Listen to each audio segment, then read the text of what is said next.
Axman muncul lagi di Raw pagi tadi. Dah reveal ke dia punya muka? Lepas tu kita ada mystery box pula. Alamak, banyak betul benda misteri kat WWE ni. Jom kita sembang sikit apa yang berlaku dekat Raw pagi tadi. Yang mana belum follow, kasih follow dulu ha. Makasih. Opening Raw, kita ada The Usos nak buat entrance. Tiba-tiba dikacau oleh The Vision. The Vision interrupt Jey Uso punya entrance. Sebab diorang meluahkan perasaan tak puas hati dekat Raw lah. Yang dia kata Adam Pearce ni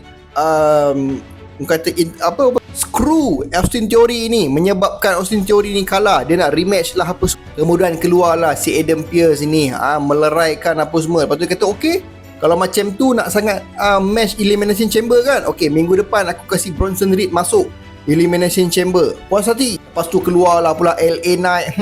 Lagi dia panaskan line lah. Tengah-tengah panas line, apa lagi, Adam Pearce terus set up lah 6-man tag team. 6-man tag team match antara The Usos dengan LA Knight versus The Vision. Mantap. So match pun berlangsung kecoh terus. Nampak macam The Usos dengan LA Knight boleh menang. Dapat tengok yang The Usos ni betul-betul menggunakan peluang ini membantai Bronson Reed. Tapi end up hujung-hujung Jimmy pula kena tsunami, pin, settle lah mat. So The Vision menang. Lepas tu aku ingat dah settle dah. Mula-mula ingatkan Marksman tu akan datang kacau time match. Rupa-rupa si Logan Paul ni dengan sibuk-sibuk kacau announcer, kena storm lah dengan Mystery Man tu. Lepas tu berlari lah dia. Sampai kat tengah ni, mula aku ingatkan dia nak reveal. Lepas tu dia terus masuk iklan dah. Alamak. Macam hari tu si Austin Theory pun reveal time-time macam ni kan. Aduh, ingatkan dah boleh reveal, rupanya tak reveal lagi. Boring. Lepas tu dekat backstage kita dapat tengok penghantaran barang daripada GNT ke Raw, yang di mana ada satu kotak misteri ini.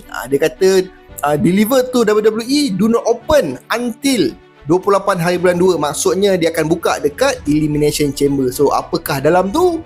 Aku rasa macam orang lah.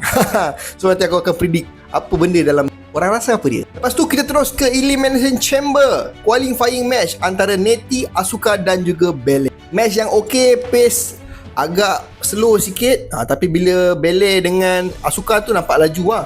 Cumanya Natty ni betul-betul nampak badass lah kan. So end up match ni Asuka menang dan dia qualify untuk ke Elimination Chamber. Selepas dia habis match tu, Natty terus diserang oleh Maxine Dupri. Nampak macam panjang feud orang ni. Lepas tu kita ada sesi bercakap ataupun sesi luahan yang berkemungkinan Liv Morgan akan beritahu siapakah yang dia akan cabar di WrestleMania.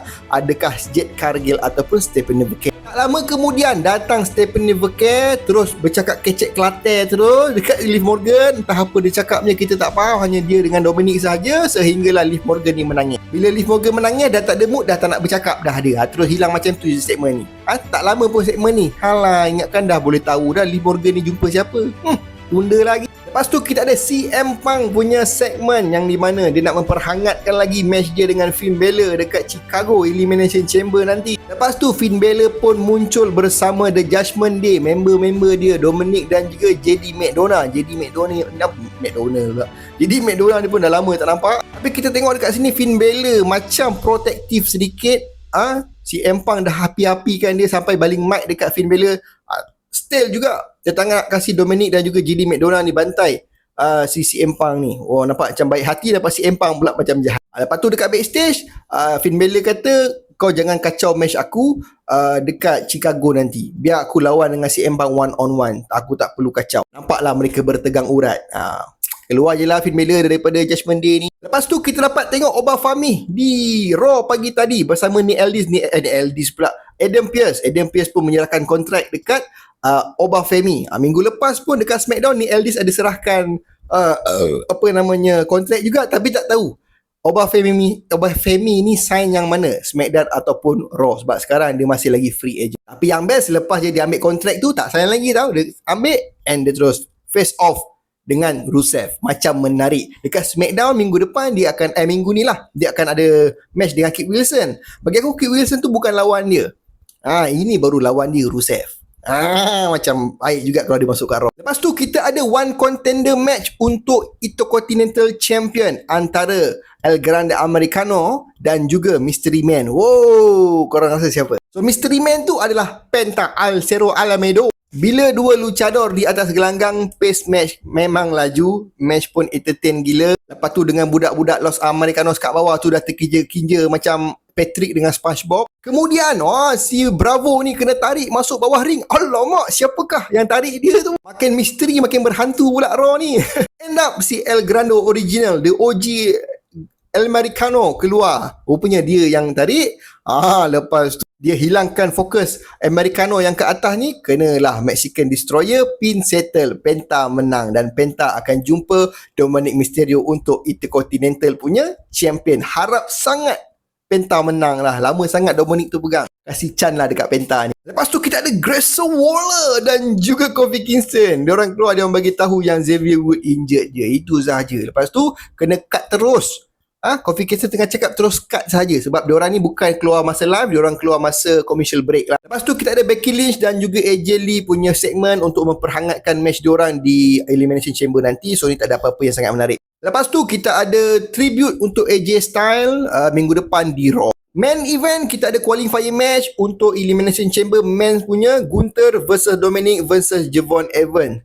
So mula aku ingatkan Gunther akan menang match ni. Walaupun banyak kali kita tengok dia tidurkan si Javon ini, tak sempat nak tidur, Dominic kacau. Lepas tu dia nak tidurkan Dominic Javon pula kacau.